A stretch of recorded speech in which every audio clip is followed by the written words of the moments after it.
Hello के lovers, आज हम करेंगे व्हेन द फोन रिंग्स का एपिसोड नंबर 4। तो चलो शुरू करते हैं हमारी एक्सप्लेनेशन। एपिसोड की शुरुआत में हम देखते हैं साना को फोन आता है हीजू के पापा का, नर्स का, और वो बता रही होती है कि यहाँ पर क्या हुआ है। और अगले ही पल हम उसको जाते हुए देखते हैं हीजू के पास। हीजू पुलिस के कार में से उतरती है और वहाँ पर रोने लग जाती है। पुलिस वाले उससे पूछ रहे होते हैं, तभी वो भी देखते हैं कि सामने की तरफ से कार आ रही होती है और उसमें से सायन निकलता है। सायन को देखकर हीजू और पुलिस वाले दोनों ही सरप्राइज हो जाते हैं। तो सायन उनसे जाके बोलता है कि अब आप लोगों ने अपना काम कर लिया है तो आप यहाँ से जा सकते हैं। तो पुलिस वाले उससे पूछने लग जाते हैं, पर आपका इनसे क्या रिलेशन है? तो सायन बोलता है कि वो फैमिली है। फिर वो हीजू को खड़ा करता है और बोलता है कि ये मेरी वाइफ है। वो हीजू को जाके अपनी कार में बिठा देता है और उससे बोलता है वेट करने के लिए। सायन पुलिस वालों के पास जाता है और उनसे बोलता है कि आप ये चीज प्राइवेट रखे तो अच्छा रहेगा, क्योंकि ये पर्सनल चीजें हैं और मैं विजिट करने भी जरूर आऊंगा। वो पुलिस वाले इस चीज के लिए मान जाते हैं। उनमें से एक पुलिस वाला बोलता है कि मुझे एक फोटो क्लिक करवानी थी। तो सायन बोलता है कि मैं जब विजिट करने आऊंगा तो जरूर खिंचवाऊंगा। और सायन वहाँ पर अपनी कार से वहाँ से जाने लग जाता है। कार पे बैठने के बाद वो हीजू से बोलता है कि मुझे नहीं पता था कि वो तुम्हारे पापा के पास भी चला जाएगा, पर तुम्हें टेंशन लेने की जरूरत नहीं है, मैं उनका हॉस्पिटल चेंज करवा दूंगा। हीजू उसको देखकर कंफ्यूज फेस बनाती है। तो सायन बताता है कि नर्स के पास मेरा फोन नंबर भी था। फिर सायन बोलता है कि तुम रो सकती हो, चाहे कितना भी रोना चाहो।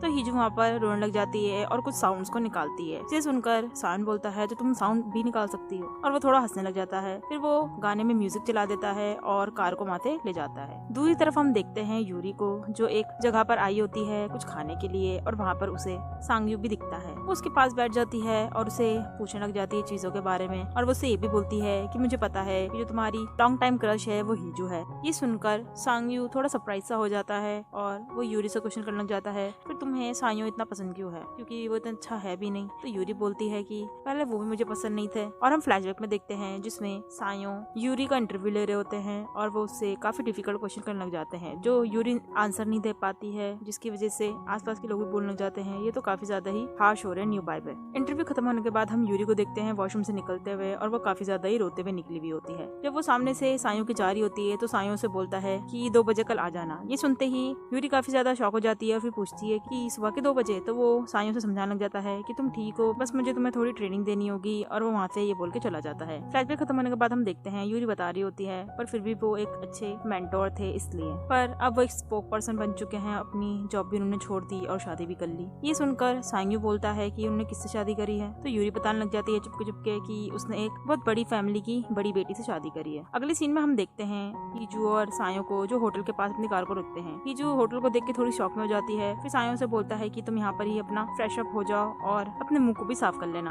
हीजू वॉशरूम में चली जाती है और अपने मुंह को धोने लग जाती है। मुंह को धोने के बाद सायो उसके पास जाता है और उसे बोलता है कि मुझे तुमसे कुछ बात करनी है। फिर वो दोनों बैठ के बातें करने लग जाते हैं। सायो से बोलने लग जाता है कि तुम्हें तो पता ही होगा कोई हमें परेशान कर रहा है और उसको हमारे बारे में सब कुछ पता है, उसे हमारी कार, हमारे ऑफिस और तुम्हारे पापा के हॉस्पिटल के बारे में पता है। तो मैंने पुलिस इन्वेस्टिगेशन अभी तक करी नहीं है, क्योंकि फिर ये सब चीजें तुमसे रिलेटेड है, तो उन्हें तुम्हारे पास आना पड़ेगा और ये चीजें मैं होने नहीं दे सकता हूँ, फिर तुम्हारा सीक्रेट खुल सकता है। तो मैं तुमसे पूछूंगा तुम्हें कुछ पता है या फिर तुमने मुझसे कुछ छुपाया है। तो हीजू चुप रहती है। तो वो बोलता है कि ऐसे मैं तुमसे पूछ सकता था, मैं फिर भी तुमसे नहीं पूछूंगा। सायो ने हीजू के लिए कुछ स्नैक्स मंगवा रखे होते हैं, तो वो उसे बोलता है खाने के लिए और कुछ टाइम के बाद नीचे जाने के लिए। सायो वहाँ से चला जाता है और हीजू वहाँ बैठ के उस स्नैक्स को देखने लग जाती है। दूसरी तरफ हम देखते हैं सायो के पापा और मम्मी को, जो सायो का वेट कर रहे होते हैं आने के लिए, और सायो दूसरी तरफ से आ रहा होता है और हम देखते हैं उसके पीछे कोई इंसान भी होता है। जब अपने मम्मी पापा के सामने जाके बैठ जाता है तो उसके पापा हीजू के बारे में पूछने लग जाते हैं, और सायो बोलता है हमें खाना चाहिए अभी, और मेरे पास सिर्फ 1 घंटा ही है बात करने के लिए, तो जल्दी बताओ क्या बात करनी है। और दूसरी तरफ हम देखते हैं हीजू को, जो स्नैक्स को खा चुकी है और सो रही होती है। तभी उसकी आँख खुलती है और वो टाइमिंग देखती है, जिसको देख के वो शॉक हो जाती है। दूसरी तरफ हम देखते हैं सायो के पापा बता रहे होते हैं कि तुम्हें एक शो में जाना पड़ेगा, जिसकी वजह से तुम्हें एक स्पेशल प्रेसिडेंशियल कैंडिडेट की पोजीशन या तुम्हें ऑफर मिल सकता है। ये सुनकर सायो बोलता है कि क्यों, और तभी हम देखते हैं वहाँ पर हीजू आ जाती है और उनके सामने जाके बैठ जाती है। हीजू को देखकर सायो के पापा उसे टोन कसने लग जाते हैं और ये भी बोलने लग जाते हैं कि काश उसकी बड़ी बेटी होती है, तुम्हारी वाइफ होती, तो कम से कम कुछ काम तो आती है, तो कुछ काम भी नहीं आ रही है। और वो काफी तेज चिल्लाने भी लग जाता है।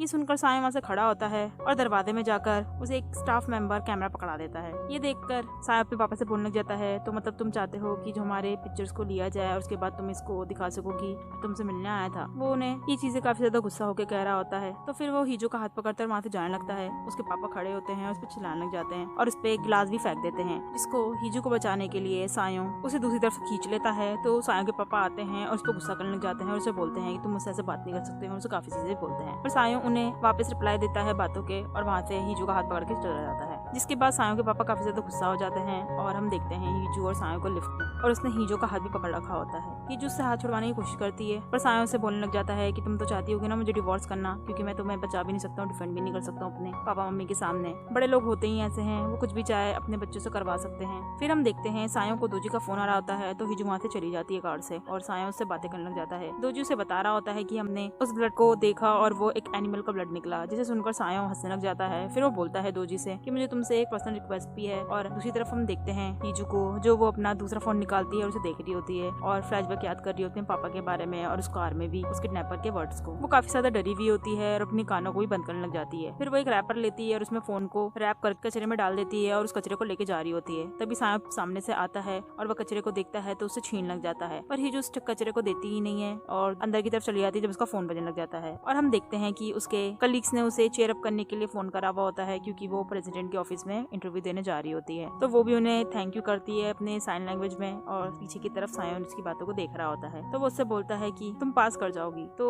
हीजू से मैसेज लिख के बोलती है कि अगर मेरे को मिल गया फिर सायों उससे बोलता है तुम्हें क्या चाहिए और तुम्हारा मतलब क्या है। तो हीजू बोलती है उससे कि तुम्हें पता है कि हम तुम्हारी फैमिली ने अगर पता कर लिया कि मैं काम कर रही हूँ फिर इसके, तो सायों उसके बात को काट देता है और बोलता है कि तुम अब तक दूसरों की बातें सुन के रहती रहोगी, कभी कभी खुद की भी तो करनी चाहिए ना तुम्हें, तो तुम्हें जो भी करना है तुम कर सकती हो। वो जा रहा होता है तभी हीजू से रोक लेती है और उसे बोलने लग जाती है कि फिर तुम्हें सोचना स्टार्ट कर देना चाहिए कि जब मेरी जॉब लग जाएगी तो तुम्हें अपने पेरेंट्स को कैसे समझाना है। और वो कहकर वहाँ से चली जाती है। तभी सायों को वहाँ पर मैसेज आता है दोजू का और उसमें लिखा हुआ होता है कि आपने जो बोला था वो मैंने ढूंढ लिया है, और वो मैसेज को देखने लग जाता है। अगले सीन में हम देखते हैं यंगवू को जो बोल रहा होता है कि फोक पर्सन कभी भी इतने लेट तो होते नहीं है। तो दोजी बोलने लग जाता है कि वो आज लेट आएंगे, उन्होंने बोला था। और तभी वहाँ पर सायों आ जाता है और दोजी और यंगवू उसके कैबिन में जा रहे होते हैं, पर वो काफी ज्यादा लड़ाई करने लग जाता है कि कौन जाएगा और कौन जाएगा। फिर दोजी को सायों बुला लेता है तो अंदर चला जाता है और बाकी विंडोज को बंद कर देता है। फिर दोजी से बताने लग जाता है कि बॉयज के बारे में पता चल गया है, हम उसे पता कर सकते हैं कि उसका एज क्या था, जेंडर क्या था या फिर उसकी पिच कैसी थी। पर सायों बोलता है कि मुझे जेंडर के बारे में पता है, तुम्हें बताने की जरूरत नहीं है। फिर दोजी उसे सांगयू के बारे में भी रिपोर्ट देता है। वो रिपोर्ट देने के बाद वहाँ पर यंगवू आ जाता है और वो बताने लग जाता है कि ये इंटरव्यू की लिस्ट है और उसमें हम देखते हैं हीजू भी। फिर यंगवू उससे पूछता है कि आप भी इंटरव्यू के समय आएंगे या नहीं आएंगे। वो उसको देखने लग जाता है और अगले ही पल हम देखते हैं हीजू को जो अपने इंटरव्यू के लिए वहाँ पर आई हुई होती है और